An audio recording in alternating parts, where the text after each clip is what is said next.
Sports Social Podcast Network, the biggest voices in sport. Let's take a look at some of the lineup. The England pod. If he plays regular minutes this season at Manchester City, he will re-emerge as one of the best players that we've got. The final word. Not sure whether stress fractures were a thing in the mid-70s in the same way that nobody ate avocados until 2005. Let's be having you. I love the fact that he's chosen that moment to go, do you know what? Now I'm going to do it.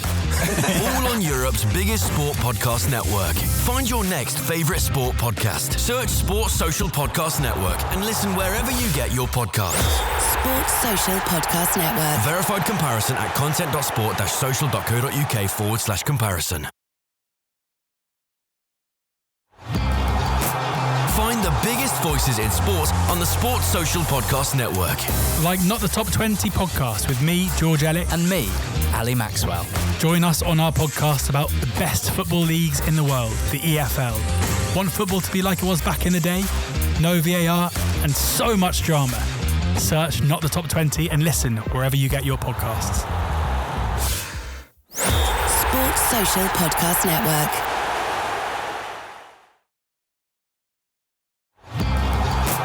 Find the biggest voices in sports on the Sports Social Podcast Network. Like Football Cliches with Adam Hurrey, Charlie Eccleshare and me, David Walker. It's a truly unique podcast all about the language of football, the words, the phrases and all the tiny things you didn't think you cared about until now. Search Football Cliches and listen wherever you get your podcasts.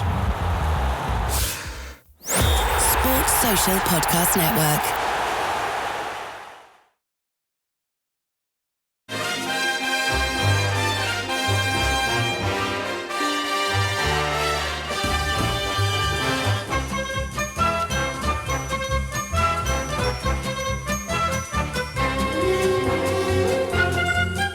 Hello and welcome to Away the podcast. It's Martin here, and in the run-up to Saturday's game at home against Arsenal, we thought it would be a good idea to take a look back at some memorable games we've played against the Gunners at Roker Park and the Stadium of Light over the years. So to join me to do that is a fella who's a fountain of Sunderland knowledge. It is Andrew Smithson. Hello, Andrew. You were looking around for somebody else there, eh? Yeah, I thought somebody else was joining the call as a surprise guest. Yeah, I think we've picked out a few decent results against Arsenal, although a little sneak peek. We've just said there, haven't we? Our record in more recent times hasn't been good, so it's time to change that, I think. No, well, it's interesting when you look at our home record against Arsenal, because there's a very marked divide between when we had a pretty good home record and when it started to go to pot to some extent. So overall, we played 76 games at home against Arsenal. We've won 33, drawn 23 and lost 20. However, of the 15 games at the Stadium of Light, we've won 2, drawn 5 and lost 8. So there needs to be some of that ratio sort of redressed a little bit, I think, over the next few seasons, and hopefully that starts on Saturday, because it's going to be a big old game. And as I say, we've picked out some very, very memorable games that we've played at home. And the first one we're going to talk about is this title contending clash, isn't it? Which, you know, who knows what this game on Saturday might end up being when you look back on the history books. It says firmly tongue-in-cheek in case anybody thinks I'm being serious. But we'll go back, 28th of December 1935. And if you just look at the score, Sunderland 5, Arsenal 4.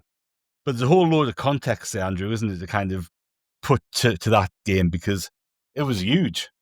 It was massive. I mean, you're right, though, just purely the bare facts, 5-4, a couple of days after Christmas, you assume straight away, don't you? Oh, wow, that must have been a great game to be at.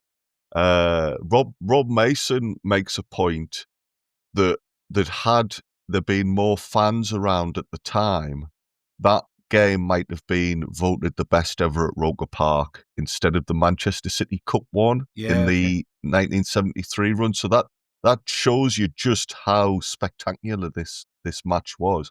And yeah, like you say, it was a changing of the guard, because when Arsenal came up to Wearside for that, Martin, they were not only reigning league champions, I think they'd won it the 2 seasons before then as well.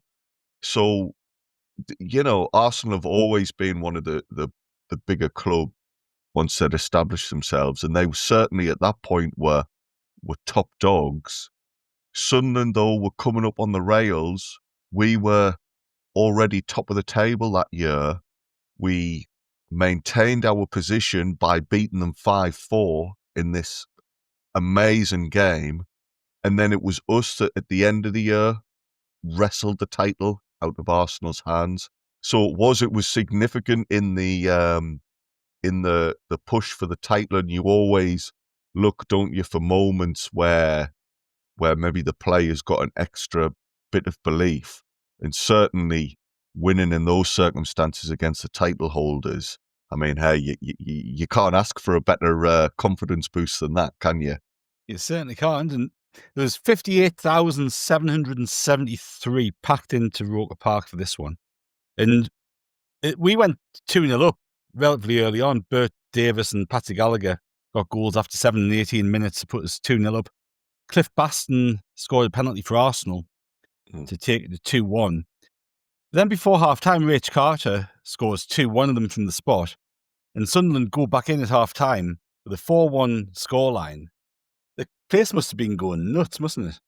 Oh, yeah. It will have been. It will have been just unreal. You're watching your team top of the table, and then you're like, people are probably nudging each other at half-time, not wanting to say it too loud, but just thinking, have we got a chance of winning the title here? It's looking good. Cliff Baston is a name I recognise. He must be like he's a very famous Arsenal. Yeah. Legend, I wonder if he was one of their, like, not early, but one of their stars from that era, because I have heard the name before. Cliff Baston played he'll have played over 400 games for Arsenal. He probably scored more than 200 goals. He's got 178 league goals for them. Started his career at Exeter, but he played for England as well. Played 21 times for England. And I think he was a big player in those days. And alongside him in that team was another famous name, Ted Drake, who was again another famous Arsenal player from the time. But their team, I guess for Arsenal fans, it's probably a team that when we look at the Sunderland team with Jimmy Thorpe and Charlie Thompson, Sandy McNabb and Rach Carter and Bobby Gurney and Patsy Gallagher and Jimmy Connor and people like that, it's all names that are passed down through the generations. And certainly Cliff Baston and Ted Drake for Arsenal are two of those names, aren't they? I think with you mentioning how many goals he scored, I think that might be why I remember it.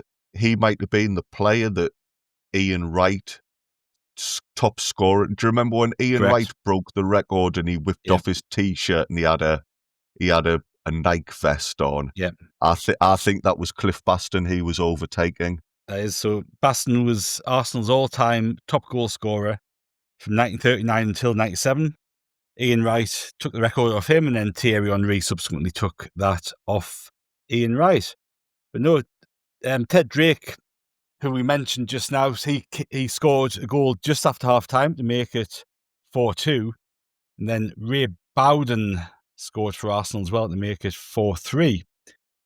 Jimmy Connor got a goal shortly after. This is all before the hour mark, by the way. Jimmy Connor got a goal to make it 5-3. And then with 15 minutes left, Jimmy Clark for Sunderland scored an own goal to make it 5-4. So you imagine it must have been a pretty nervy end to the game compared to the half-time mood, but Sunderland held out. And it was I wonder how many people said, "Oh, that was a Christmas cracker." Yeah. Well, I resisted the temptation earlier, Martin, so I'm glad one of us did it. Yeah, well, Kelvin isn't here, is he? So Kelvin would have rattled that off straight away. So he would have been listening to the last couple of minutes there, Martin, just itching for one of us to yeah. But in the context of our season, look, we were already top of the league by that point. And if you look at some of the scores that we'd had in the build-up to that game, we'd beaten Leeds 2-1 on Boxing Day at home. We'd beaten Derby County 3-1 at home the weekend before. We'd beaten Bolton 7-2. We'd beaten Everton Everton away 3-0, but we've beaten Preston North End 4-2 at home. Sheffield Wednesday 5-1 at home. We'd beaten them. We'd gone to Wolves and scored 4 in a 4-3 game. We'd beaten Blackburn at home 7-2 earlier in the season. So we were knocking the goals in like nobody's business there, weren't we? And ultimately, we ended up being crowned champions of England. It sounds nice, doesn't it? Sounds Loads right, of goals and finishing the year is top of the table. You'd settle for that, wouldn't you? You'd settle for that. We're going to move on a couple of decades now to 1953. And this is Sunderland's biggest ever home win over Arsenal. So the scoreline ended up being Sunderland 7. And there would have been, they wouldn't have had video printers back then in those days, would they? But Sunderland 7, Arsenal 1. Again, it sounds nice, doesn't it? Just saying that one out loud. But yeah, I can't imagine the video printer was knocking around back then. Was even TV that common at that point? Don't think so. I dare say people having to make do with final score on whatever it was back then. Not final score, sports report. Whatever the predecessor of the sports report probably been the thing. But we spoke about that game earlier, where we had a lot of the goals early on, and the end of the game must have been a fairly tense one. This one was completely the opposite. So Doug Lishman put Arsenal ahead after 26 minutes, and going into 8 minutes before half time, the game was still 1-0 to Arsenal.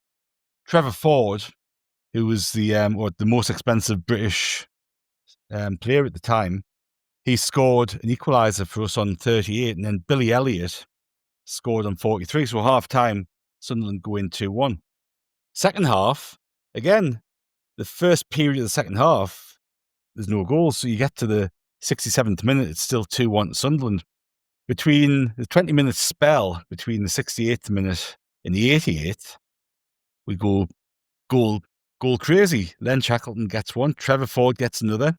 Tommy Wright gets 2 in 3 minutes. And then 2 minutes remaining, Trevor Ford completes his hat-trick to see Sunderland win 7-1. And crowd of almost 60,000 there at Roker Park to see that one, Andrew. Well, I bet you each and every one of them that paid to get in will have enjoyed that. I mean, that's some going in the second half. Probably it sounds like it was 2 different games, very tight, very close before the break. And then, like you say, Sunderland went goal crazy. Just to put Kelvin at ease, with you mentioning Billy Elliott, he, again, is probably there itching to say something like he pirouetted in the box or he tapped it. You can probably gather my dancing references aren't up to much, but I do know Billy Elliott was a successful film. Just again, you like to imagine yourself being there, and just that's what it's all about. Beating these top teams and sending everybody home happy with a whole load of goals in the second half. And the names you mentioned there, a couple of them are like really famous in Sunderland history. And we were saying beforehand, weren't we, that Len Shackleton often saved his best for these games against Arsenal. He was very bitter about being released by them as a youngster, and it was well known. And I think it probably added a few people onto the gate that he almost went even further than usual with the tricks and the flicks and just trying to ram home this point to Arsenal that you should never have turned me down. I'm one of the best footballers going. And that was just an extra element of excitement alongside all the goals flying in.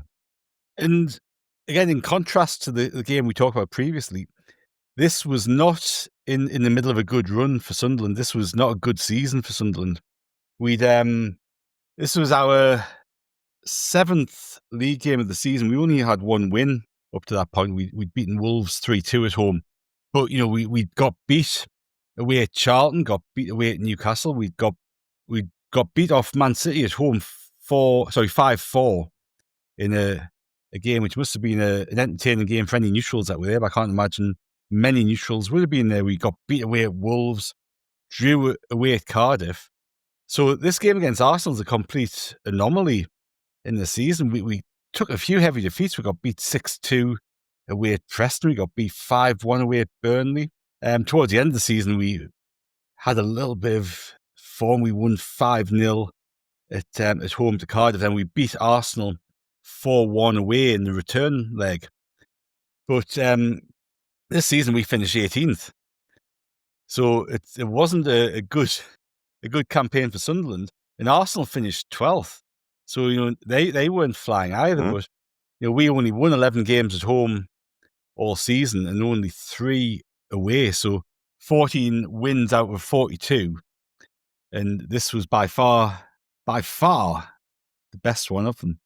Well, you sometimes wonder, don't you, would it be better to have won, to save some of those goals? I know it doesn't work like that, but, could we maybe have kept 4 back for other games and won a couple of more matches with those? It'd be nice if it worked like that, wouldn't it? Yeah.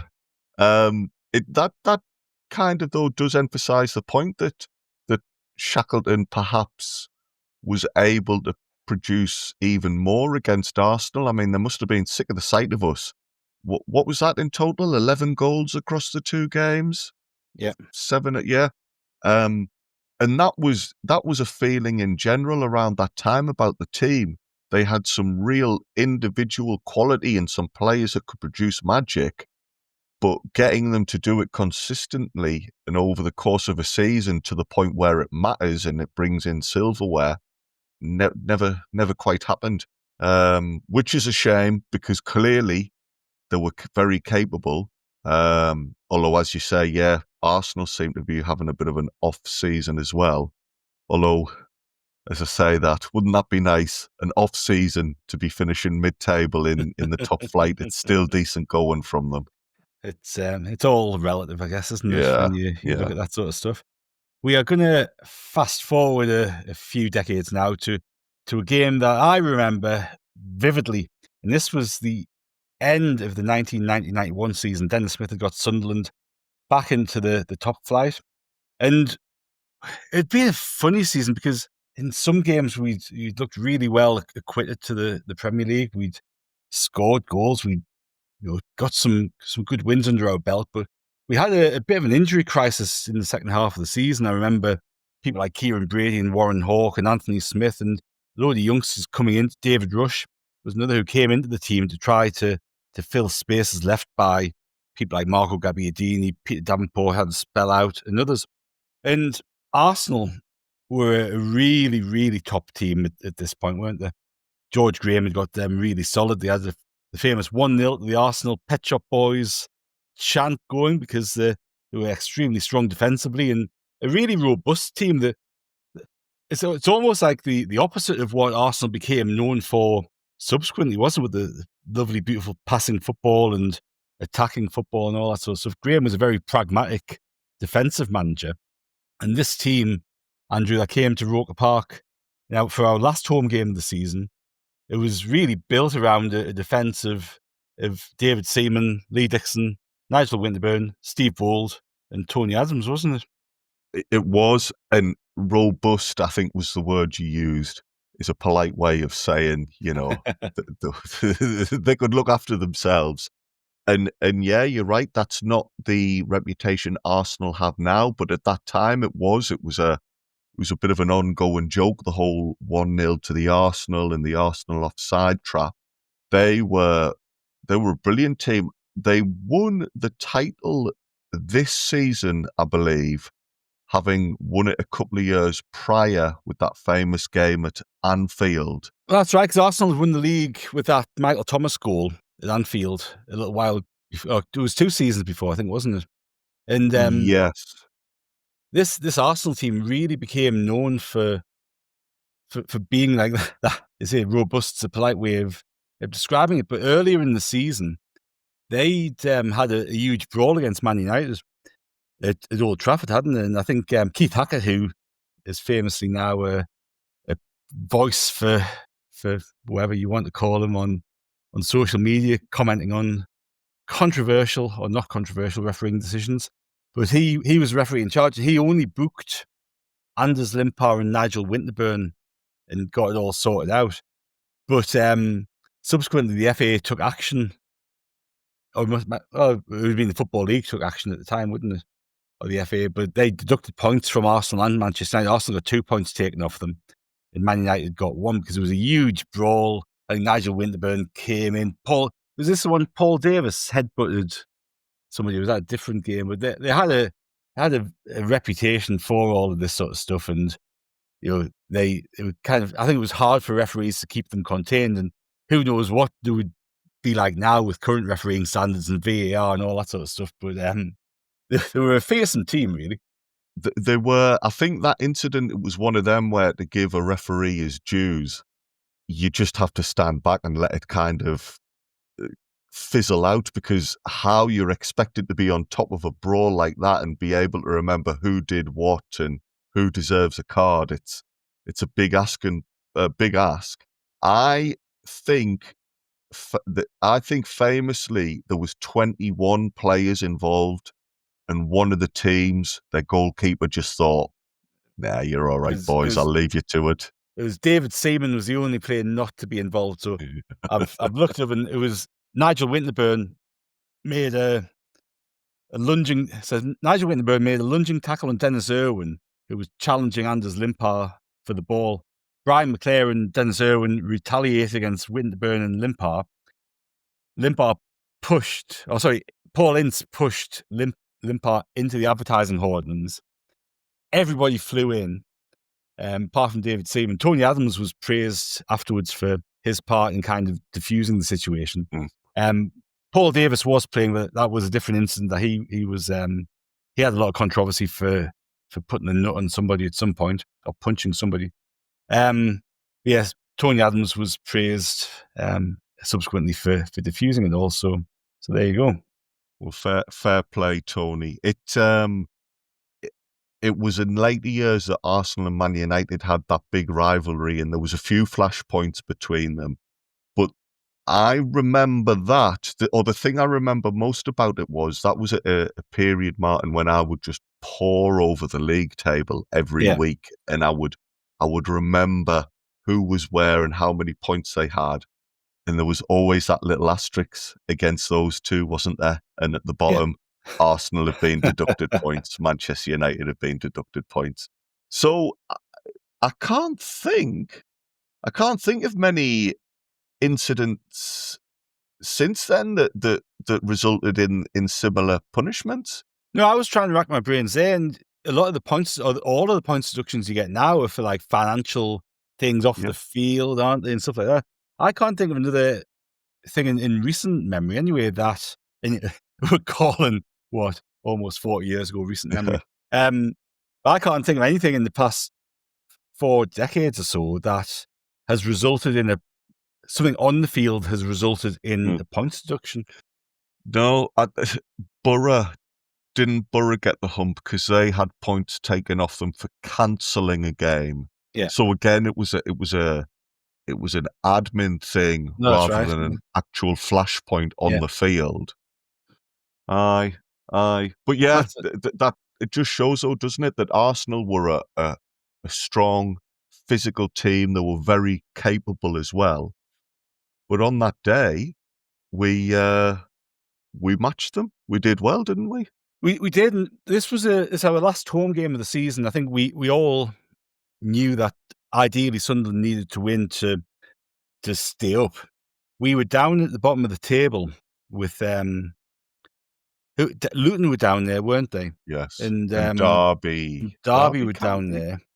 And I think, sorry. So 2 teams were going down. That's right. I was looking for a fourth because I had in mind 3 teams were going down, but only 2 teams were going down because we were expanding the league at the time. It was a league of 20 and we were going to take it to 21 or 22.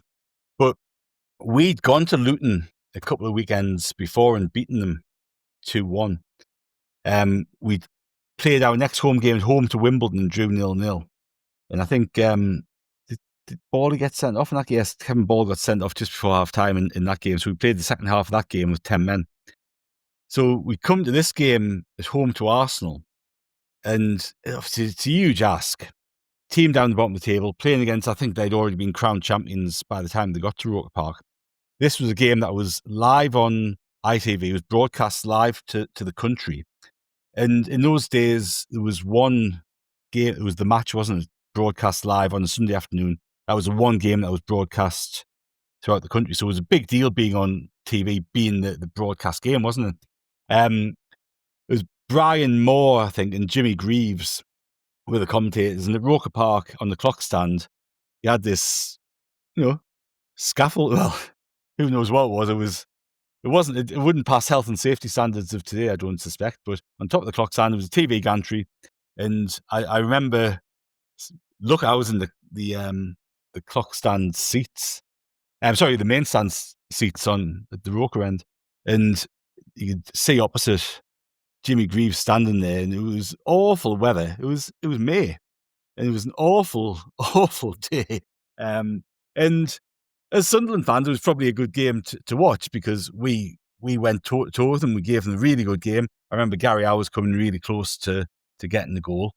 But for the neutral, again, it probably wasn't the best of games to watch on the TV. But we got a point, which I think in the context of that particular game, it was a good point. In the context of the season, you leave feeling a little bit disappointed because we could have won the game. We needed to win the game. And we're going to Man City the following week needing to get something. It was a season of those types of feelings, though. We did well in a lot of games, but didn't quite get the result we wanted or thought we deserved. You mentioned earlier about we had a lot of injuries, so we were having to bring the younger players in. And I don't think any of them did too badly. But there was always this fear or this suggestion that the unusual way in which we got promoted had kind of caught the club cold because we didn't necessarily beef the squad up as much as we needed to. And then that's come back to bite us when the injuries and suspensions to Borley and what have you have kicked in. I'm just thinking that spot at the top of the clock stand, the TV gantry, you get a great view of the pitch from up there. But was that arguably the worst spot? Certainly, it was the worst spot in the ground, probably the worst seat or the worst place to be in the whole of Sunderland, because you are just getting battered from the North Sea. And like you say, May in Sunderland is pretty much the same as December in Sunderland. So you think, flipping heck, I've got to climb up some rickety stairs in the middle of a storm to just sit there and just absolutely no protection whatsoever. I'm going to get battered. I mean, I'm surprised the blooming equipment worked up there. The amount of rain that will have got into the microphones and that. So yeah, people think it's a glamorous life getting paid to watch football. I'm not sure they would have agreed with you on that day. Not on that particular day, no. I think you'd take it, though. I think on average, you're better off than you would be otherwise. But yeah, on that day, I think Bob Murray might have got a bill from ITV for a couple of boom mics or something like that and a waterlogged camera. We will take a very short break at that point and we'll be back very soon. Find the biggest voices in sport on the Sports Social Podcast Network. Like Big Kick Energy with me, Maisie Adam. And me, Susie Ruffle. Each week we bring you the latest from the world of women's football. Whether you're a lifelong fan like me, or a newer fan like me and have recently got swept up in the Lioness excitement, we've got everything you need to know about the women's game. Search Big Kick Energy and listen wherever you get your podcasts. Sports Social Podcast Network. Find the biggest voices in sport on the Sports Social Podcast Network. Like the Football for Kids podcast with me, Darren Rees, where kids get to learn about their favourite players, teams, trophies and more. The podcast where kids are inspired, educated and motivated through the thing which they love. Search Football for Kids and listen wherever you get your podcasts. Sports Social Podcast Network. Welcome back to How We're the Podcast, and Andrew and I are reminiscing on some past Sunderland versus Arsenal clashes. And for our next little bit, we are going to go on to 2 games in the space of, 4 days, Andrew, in 1997 at Roker Park. The first one was the league game, and the second one was an FA Cup replay. Now, we'd gone to Highbury, I think, a few days before the league game and played the first FA Cup third round tie there, drawn that game, and then brought them back to Roker Park. But in between those FA Cup ties, we had Arsenal at home, and Arsene Wenger brought his side. It would be Arsene Wenger's. Oh no, it wouldn't have been Wenger's first time at Sunderland, would he? Because in that famous game where Paul Stewart and Martin Scott got sent off at. Oh no, that was before Wenger's time, wasn't it? Yeah, Just before. It was just before Wenger's time. Hold on. Yeah, I think that was the last game before he took came over. in. Does that sound right? So let's have a look. So this was Arsene Wenger's first visit to Roker Park, wasn't it? And first clash with Peter Reid. Well, I was just going to say that we're on a lot more familiar ground talking about the 90s than we are the 30s and 50s. And there we are scratching our head about the exact details. Yeah, there was that incident earlier on in the season where we got a couple of players sent off, and I think that caused a bit of sour grapes with Sunderland, because I don't think they felt they deserved to lose. We then had the cup game against them, and I remember that was famous for, might have been Michael Gray scored, but certainly all the players did a celebration taking the mick out of Kevin Ball. Ball knows. Yeah, they were patting their heads, because I think Bally, bless him, might have been, I don't know, something about his haircut or something. Well, and yeah, hadn't he got injured? So I reckon a few days before, Bally had got. So this is it, right? So we played Derby at home a few days before, and that's when Bally's feud with was Darryl Powell. Yes, that's I when remember that all that kicked off, and that rumbled on for a few seasons afterwards as well. So I think Darryl Powell had broken Bally's nose with a high boot or an elbow or something like that. Yeah, and I think that celebration, was the players taking the piss out of what Bally's nose was going to look like now it had been broken. That's it, because they were tapping the tops of their heads and then doing like a Pinocchio type of gesture. Yeah, that's it. So I mean, Bally must have been injured, because there's no way the players would have been doing that sort of crack if they were likely to be seeing him on the training ground anytime soon. That's right. So yeah, we drew them at Highbury in the cup, and then that meant, as you say, we played them twice in the space of a couple of days. Well, we actually played, looking at the fixtures, we played 3 consecutive games against Arsenal. So there was actually no break in between. Whether something was called off. No, actually, it was Saturday, then midweek, and we had the league game in between. So the league game was always scheduled, and it just so happened that we then drew. Yeah. Aye. You're talking about Tony Adams kind of calming things down at that Battle of Old Trafford. The league game, he was getting some awful stick. I don't know if he'd been in the news for something. I know, bless him, he's had his issues and he's had his stories in the newspaper. But Tony Adams, I think, was getting absolutely shot and grief on the day. Dogs abuse, didn't he? Yeah, and then he managed to cap it off with scoring an absolutely beautiful goal. Just the sad thing for him was it was at the wrong end of the pitch. I think, was he trying to cut out a cross or something like that and managed to just... He's just sliced it, didn't he? Aye. So yeah, I mean, again, you talk about wider context.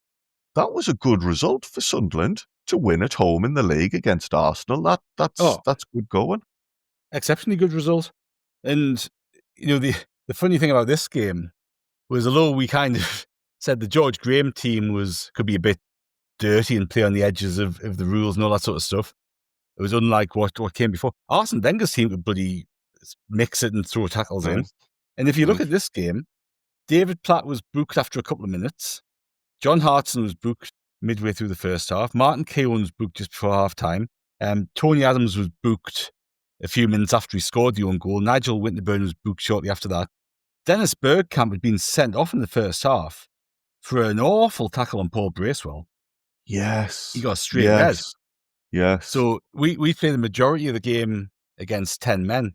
And this was a big game for us in our season. This kind of gave us a bit of a chance of staying up, because we moved up to 11th in the table back with this result. And, we'd been around that bottom bit of the table. We hadn't been in relegation trouble. And this is a frustrating thing about that season, because we'd been sort of 16th place or so. We had a couple of wins. That win against Everton away, we won 3-1, where Mickey Bridges and Craig Russell were in the goals. That moves us up to 12th. We'd beaten Derby at home, like I mentioned earlier. And then we drew against Coventry away on New Year's Day. Then we went and beat Arsenal at home. That moved us up to 11th. And we had a couple of a couple of draws at home to Blackburn and away at Leicester, where we went up to 11th. And you kind of think, it might be all right here. We're looking pretty good. But then we went on a bit of a run. I think we lost 6 out of 7 games after that in sort of February, early March time. And you had that 6-2 game at Chelsea that we talked about last week, and other results like that. And it kind of just started to fizzle out. But I actually thought we hadn't been in the relegation position until the last game of the season. It looks like we dropped into it once after we got beat at home off Liverpool, but we came back out of it after we beat Borough with Darren Williams' goal.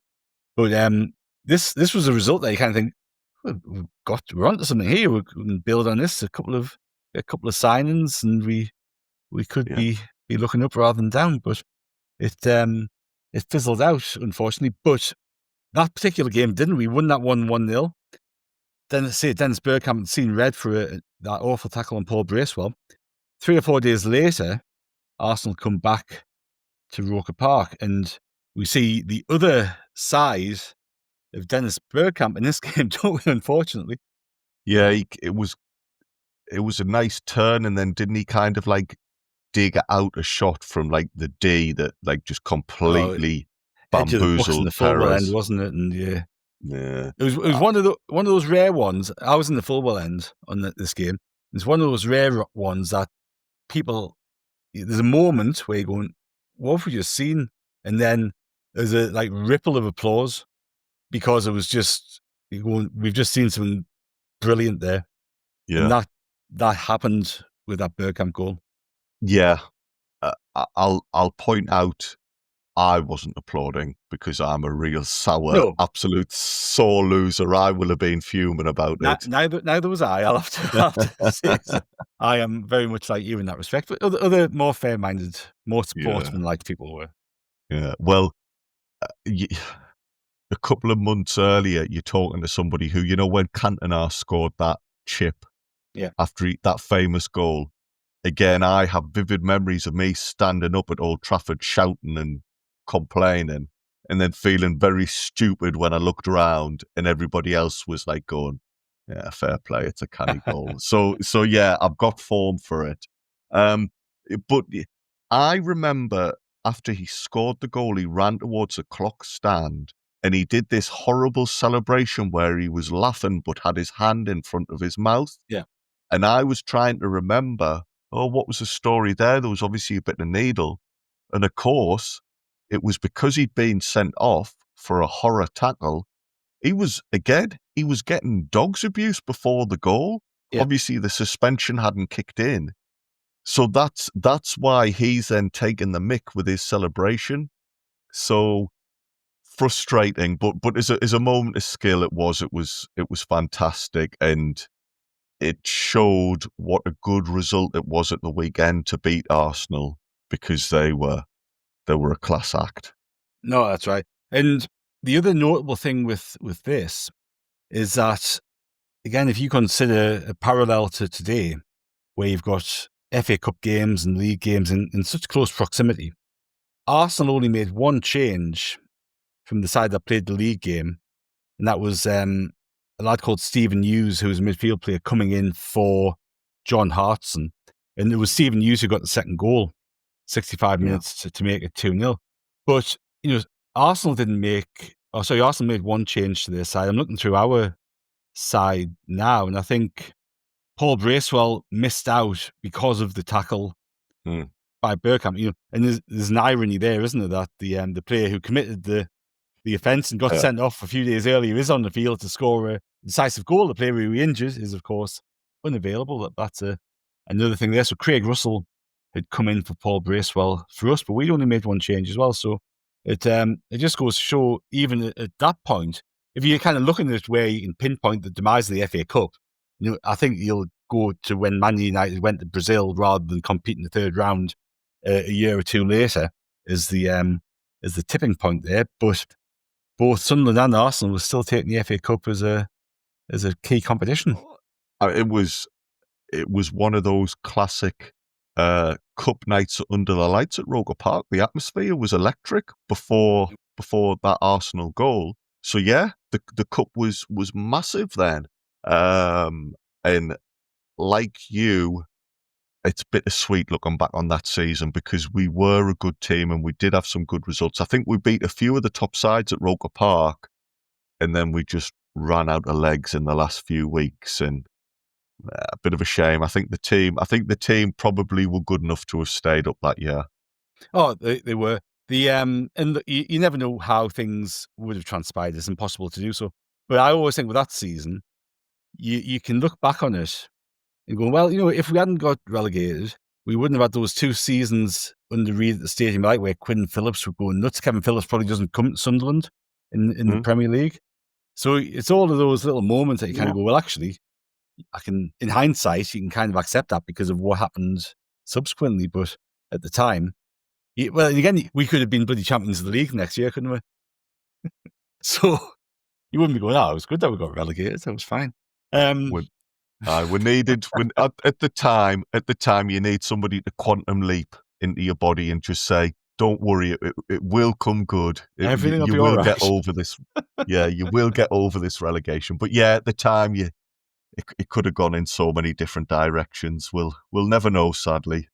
We will not know. It's one of those things, isn't it? It'd be if you had a Back to the Future type car, you could go and explore it and decide it wasn't worthwhile going back to at all. Anyway, but the next game we're going to talk about, again, this game wouldn't have happened if we had stayed up that season, I don't think, because Sunderland are back in the top flight. This is our second season back. Yeah. And we open the season up with a home game against Arsenal. Peter Reid versus Arsene Wenger once more. And we had a couple of notable debutants. Stan Varga. It's the Stan Varga game. Stan Varga made his debut after signing from Slovan Bratislava, I think, from the top of my head. And Jurgen Macho came on at half-time as a sub for Tommy Sorensen, making an unexpected debut as well, Andrew. Yeah, it's quite rare, isn't it, for a goalkeeper to be changed in a match. Macho did well. Obviously, it was Varga that took the headlines, who spoken before. He was just superb. He just glided through the game. Interestingly, you're talking about, had we not been relegated, would things have been different?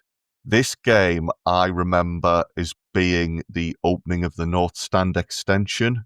So you've got a very different club in those three or so years between when we were relegated. And now here we were, massive crowds, we're established in the Premier League, we're signing these exciting foreign players. It's all very different from the last few seasons at Roker Park that were sometimes a bit less glamorous, and we played really well against Arsenal, and my memory of it is we deserved to beat them. We were the better team on the day. No, we were.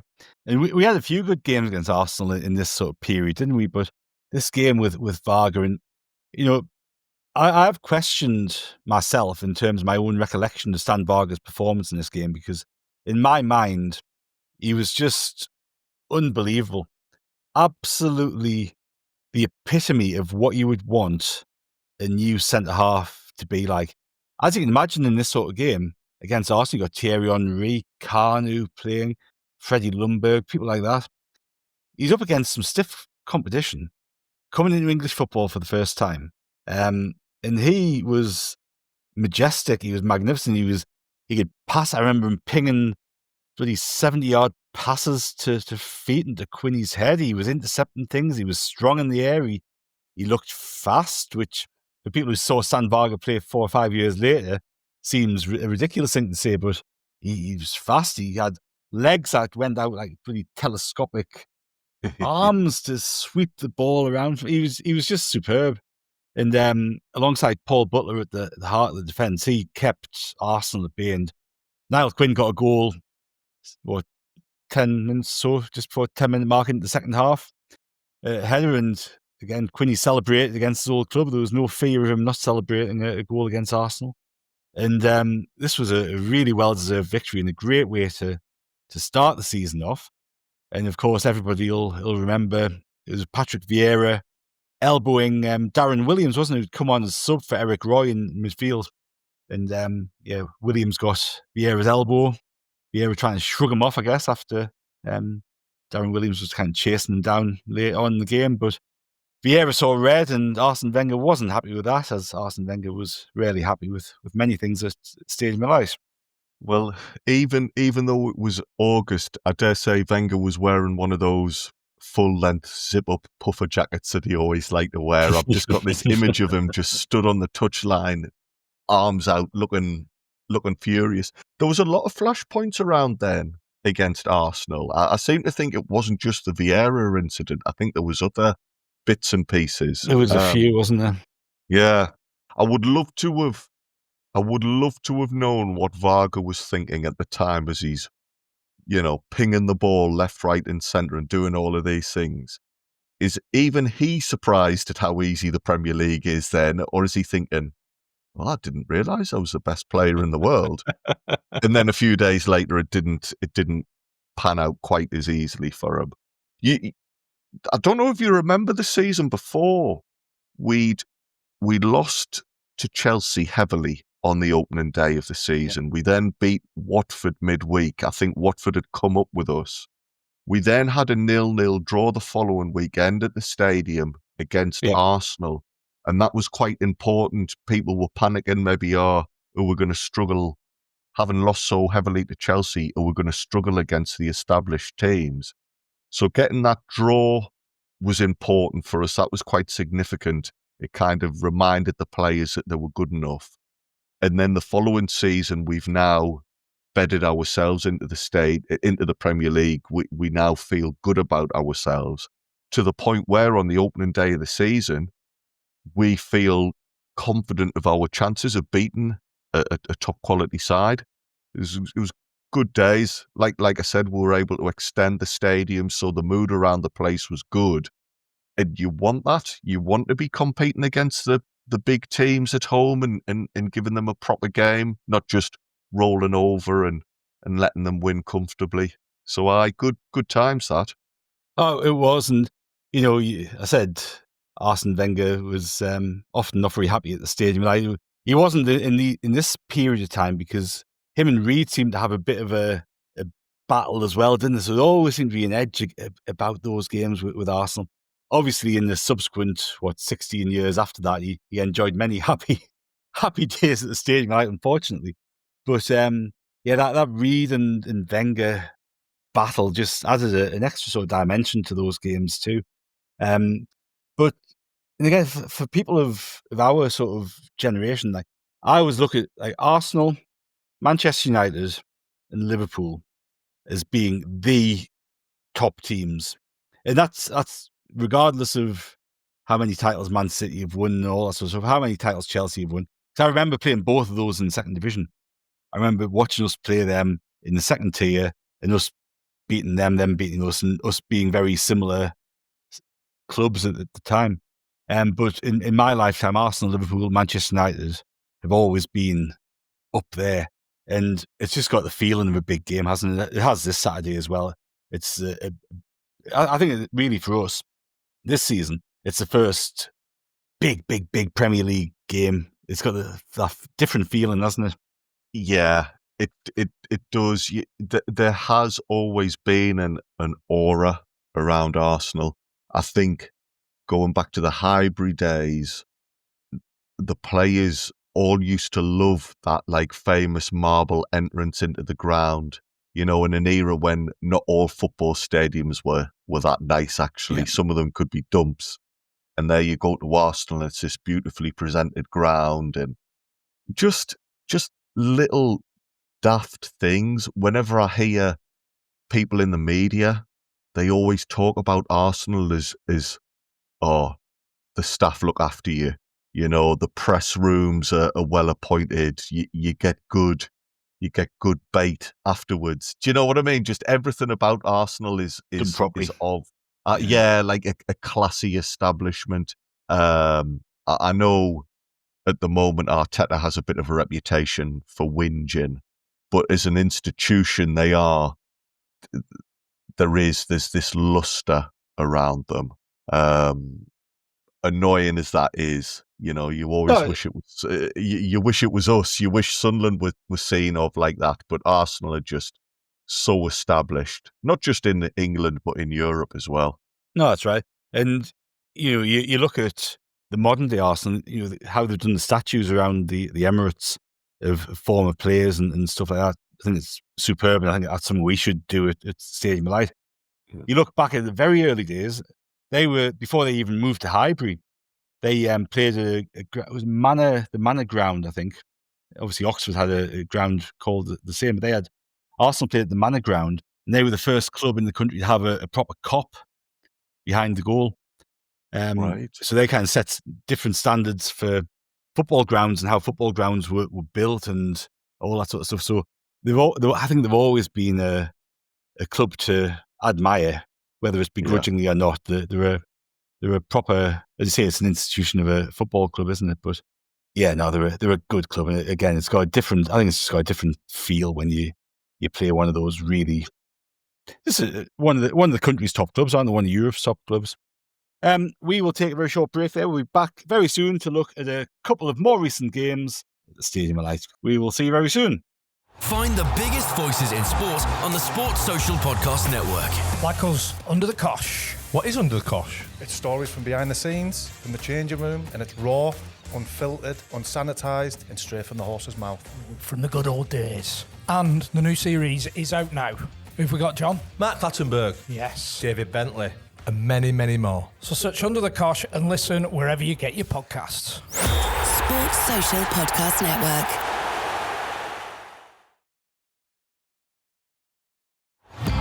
Find the biggest voices in sport on the Sports Social Podcast Network. Like If You Know Your History with me, Johnny Owen. And with me, Mark Webster. And it's not just any other football pod. We go beyond the goals to uncover the untold stories, the hidden histories, and the cultural moments that shaped the game we love. Search If You Know Your History and listen wherever you get your podcasts. Sports Social Podcast Network. Welcome back to How We're the podcast for the final part of our look back at some memorable Sunderland versus Arsenal games at home. And the next one we're going to have a look at, Andrew, is, well, actually, there's two, and you can bundle them together in some respects because both of them ended 1-1, and both of them saw a Sunderland midfielder score a spectacular goal into the North Stand.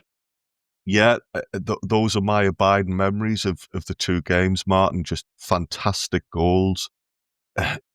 It's pretty slim pickings from here on in, isn't it, for results? I have this image in my mind of we always seem to play Arsenal on the last day of the season. They hammer us. Horrible. Yeah.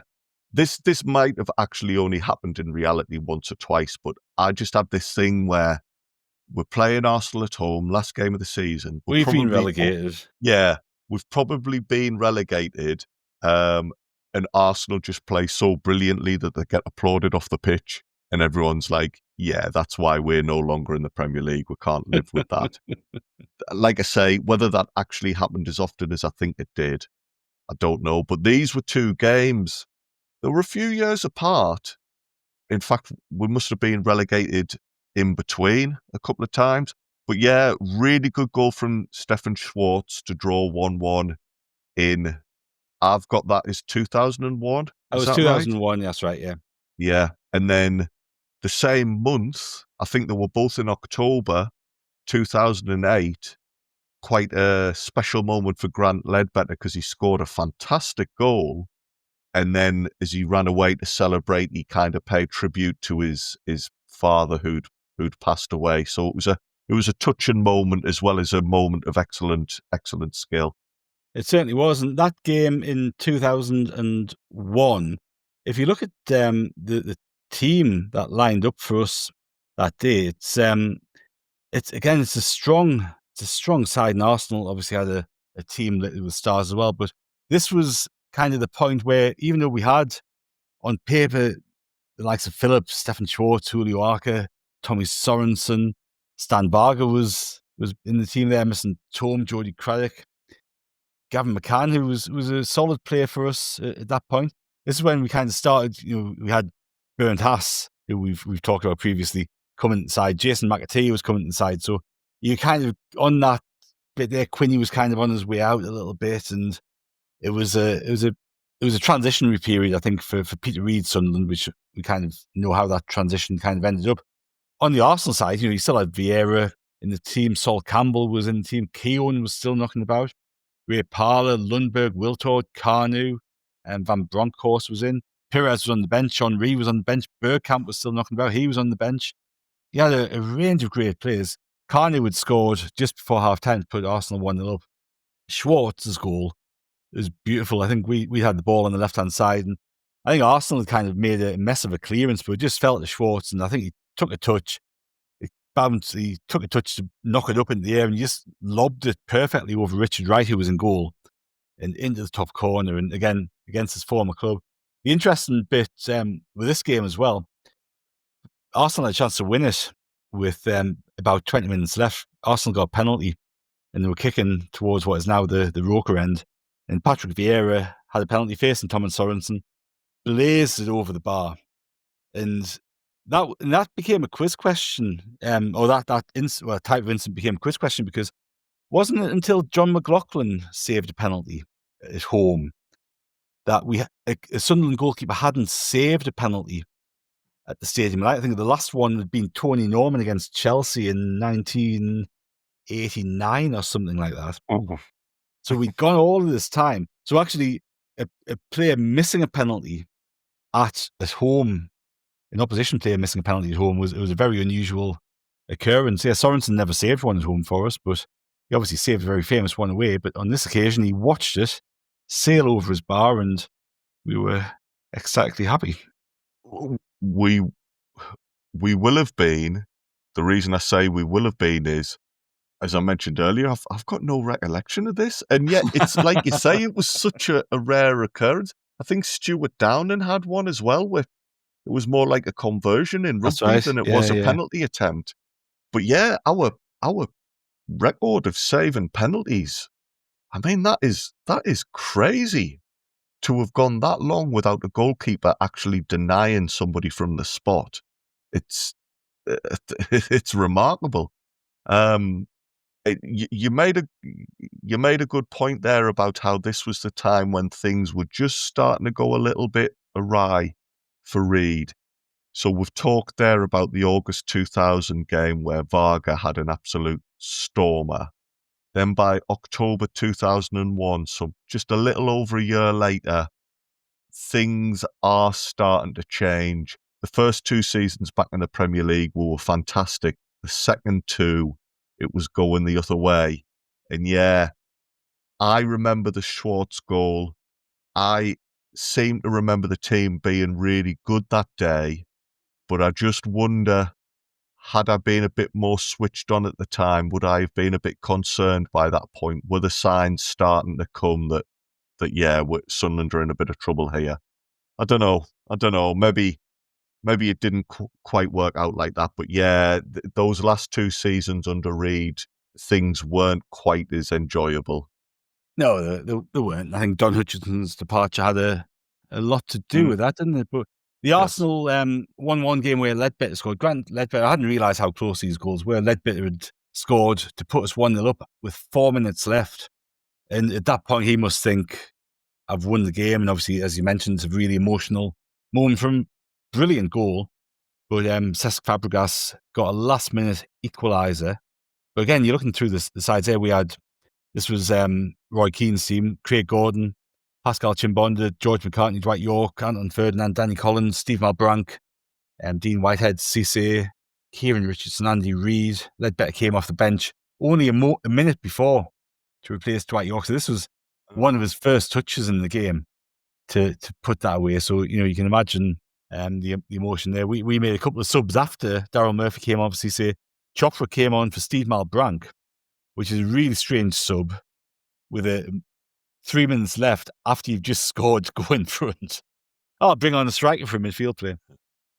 Probably put him on the right wing, but Arsenal had, Adebayor, Van Persie, Fabregas, obviously, Theo Walcott, Gallas, Kolo Toure, Alex Song, Sanya, Gail Clichy, people like that. So they had a great side. There was 2 future Sunderland players on the bench. Nicholas Bentner came on to replace Theo Walcott after about an hour. And Emmanuel Aboué, who was the most loosest termed ex-Sunderland player you can imagine, was an unused substitute. There is one other game, Andrew, that we have beaten Arsenal at home. But you and I were talking about this before we pressed record. And our memories of this game are fairly hazy, aren't they? Because this was under Steve Bruce. This was this Bruce's first? Yeah, this was Bruce's first season at the club. So this was on the up trajectory of Bruce's reign. Sunderland probably didn't get much higher than this point, but we'd beaten Liverpool 1-0 at home with that beach ball goal. We were looking as if we were the real deal, really. Jordan Henderson was coming through in midfield. Darren Bent was scoring goals. Lorik Sana was in midfield. And on this occasion, Darren Bent got a bit of a scrappy goal with 20 minutes left from a corner. Tapped in after Andy Reid knocked a long corner in. Somebody knocked it down the back post and Bent stabbed it home.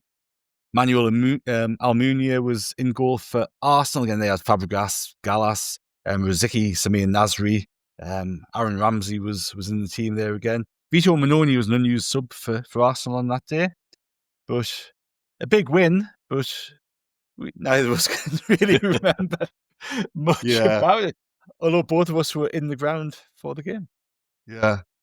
Always nice to have a mention of Vito Manone. Excuse me. Yeah, we like Vito Manone, don't we? Good guy. Yeah, it was just at a time, Martin, where I had young kids.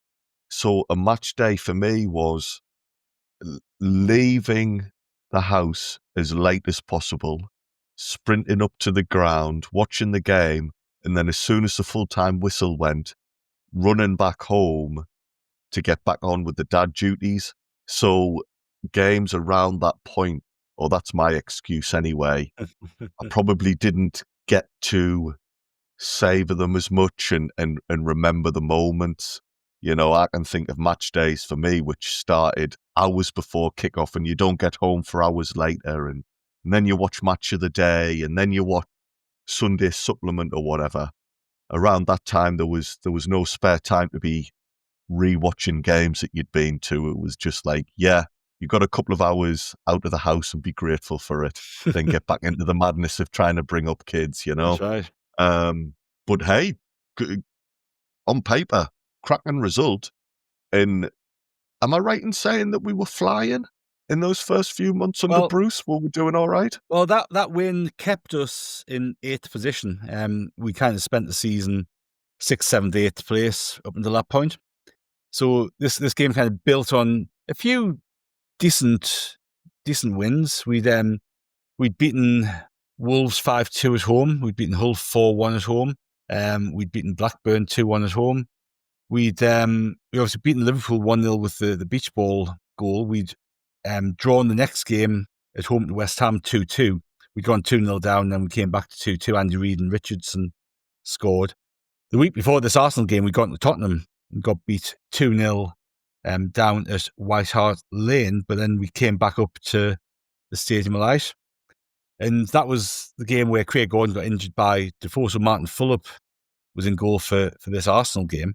And he was an exceptionally good goalkeeper as well. Trevor Carson took Fulop's place on the bench, so we were obviously getting down to the bare bones on goalies at that point. But yeah, Steve Bruce masterminded a 1-0 win over Arsene Wenger's Arsenal, and that, to date, is the last time that we beat Arsenal at the Stadium of Light. Did we beat them in the Cup at the stadium? Was that before the Darren Bent game or afterwards? Kieran Richardson scored. Ooh, let's have a look. I was just going up league games. You've thrown I've done a horrible number on you there, Martin, and thrown you under the bus, I'm afraid. I do apologise. Hey, that is... Oh, let's have a look. If we have that, that's good. It's FA Cup. We definitely beat... Yeah. FA Cup at the Stadium of Light in 2012. 2-0. Oh, okay. Yeah. Kieran Richardson got a goal for Martin O'Neill's side. And Alex Oxlade-Chamberlain scored through his own goal to get the second for us. So yeah, you're right. That was an FA Cup. Hey, we wouldn't. Well, with such a bad record at home, we will take anything resembling a victory, I think, won't we? That's exactly what I'm thinking. We can't be ignoring valid wins against Arsenal because they come along so rarely. But I couldn't remember the timing of that. Again, your memory's not as easy to keep hold of when you've got other things going on in your life. I dare say that was probably another game where I was rushing to it last minute in order to make kickoff. I have to say, and this is the thing, isn't it? And I'm sure a lot of people are exactly the same as I am. I can tell you pretty much who scored goals in different games in any game between 87 and 93 or 94. I can tell you the fixtures that we played, the order of the fixtures, all that sort of thing. Come to these games, I go, you could have told me that score was anything. You could have said, we won 5-0. I'm like, really? I've got no recollection of this game at all, but yeah, Kieran Richardson scored. He was obviously in Team League, Cat Mould, John O'Shea, Michael Turner, Seb Larson, Phil Bardsley, Jack Colback, Sessegnon, Craig Gardner, James McLean, Simon Mignolet was in goal. We had Wayne Bridge and Kyriakos were among the subs for us, and they stayed on the bench on that occasion. Well, I think that's what's kind of helped me out there, because I was talking to Johnny and Chris prior to the Everton game. Kyriakos played in that Everton game. He did. In the Cup. I remember that one. Yeah, so that's what's put the seed in the back of my mind that we did have a cup win against them. It's crazy. I mean, there's a couple of games from the 80s, long before I started going to games. Raul scored a hat-trick against Arsenal at Roker Park, his other Sunderland hat-trick, not as well remembered as his one against the Mags. And Johnny Hawley, the footballer, not the podcaster, he scored a famous goal against Arsenal, and it was one of them where whenever people are telling the story, you get an extra 5 yards added onto it. He was 20 yards out, he was 25, he was 30 yards out. One of them where next time you hear about it, he scored it from inside our own box. But yeah, I can remember the footage of those games, both against Arsenal, that's why I've mentioned them, from the early 80s.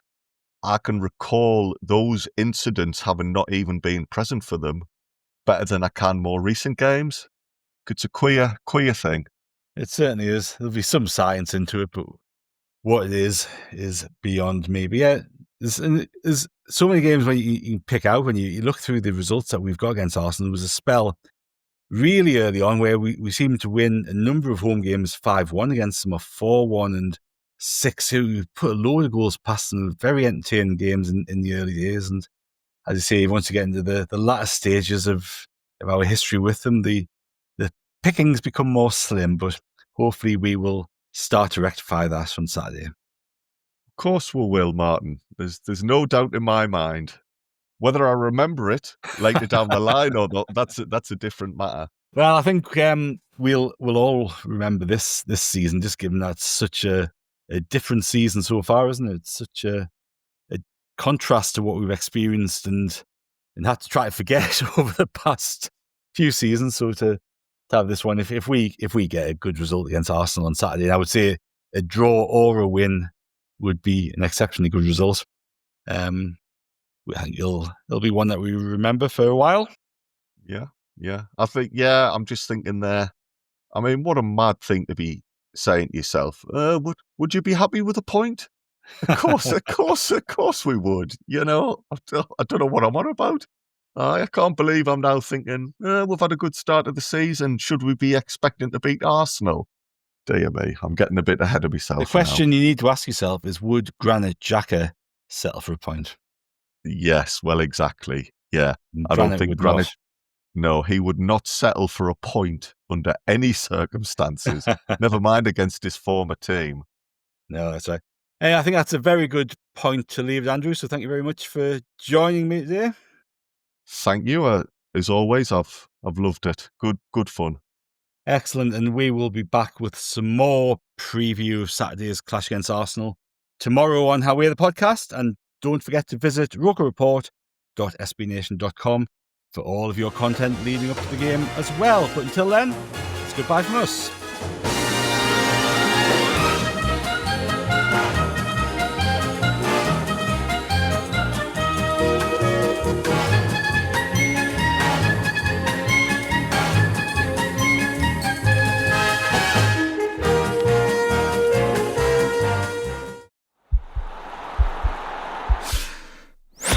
This podcast is part of the Sports Social Podcast Network.